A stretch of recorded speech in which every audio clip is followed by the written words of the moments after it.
الماء الأبيض هو أكبر معناها مصدر، هو ناتج عن تقدم في السن، بال60 ال65 أكثرية الناس يعملوا الماء الأبيض. الماء الأبيض كان قبل يتعمل بطريقة معناها سهلة، ولكن النتيجة بتاعه متوسطة، لأنه ما كانش فيها تقنيات كبيرة وماتريال كبير.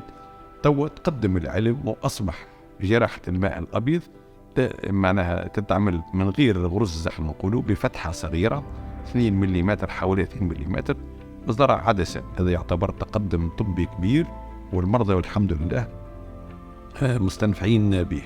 المشكل في الموعد بتاع العمليات كان قبل حتى بالسنتين 3 سنوات، تو تقلص هذا الموعد ولا أصبح أسابيع إن شاء الله. معنى أسابيع، ممكن بعض الأشهر، لأن المرضى ديما برشا ويجونا احنا مبعوثين بصفة خاصة، نظرا لكونه عندنا أطباء أكفاء.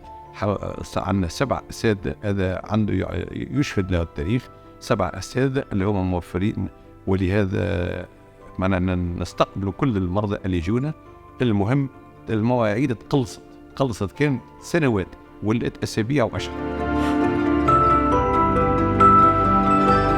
الأسباب الرئيسية بتاعه أول حاجة هو التقدم في السن، وثم اللي يجيو إثر الضربة، واللي يجيو إثر السكر، واللي يجيو إثر أمراض وراثية، أمكم قليل. أما أهم أسباب هو السن، تقدم في السن. يأثر يخلي الماء الأبيض يجي معناها في سن مبكرة، ما يقعدش لل60، ينجم يجي في ال50 في ال45، يبدأ ثم نقص في التغذية. معناها هذا معروف. عرضه نقص في النظر وجهرة في الضوء، انبهار في الضوء، يعني المريض ما عادش ينجم يتنقل وما عادش يشوف. كيفية العلاج هي استئصال الماء عبر فتحة حوالي 2 ملم بالفاكو، يعني بالزيلتراسون، هما اللي يخلينا نكسر العدسة وتخرج بطريقة سهلة بزرع عدسة دون أن نضع غرز، باش المريض ينجم يرجع لحياته الطبيعية واليومية بعد 24-48 ساعة. الوقاية هذه أنا تقدم في السن ما فيش وقاية. الوقاية هي السكر لازم يكون مراقل، نحاول باش ما يكونش تروماتيزم، يعني ضرب على العين، والكشف بتاعه مبكر باش العملية بتاعه تكون سهلة، ونظرة عدسة في وقتها. معناها دوب من المريض يرى النقص في الضر يزبع عندي. استئصال وسحب الماء يكون بجهاز اسمه فاكوإيمونسيفيكاتور.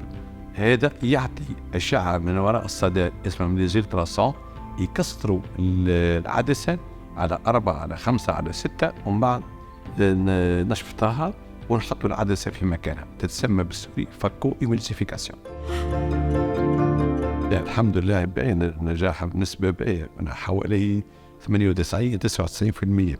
قليل في يصير انسيدون ويصير حاجة هذا يصير للناس الكل، أما نسبة النجاح باهية لباس.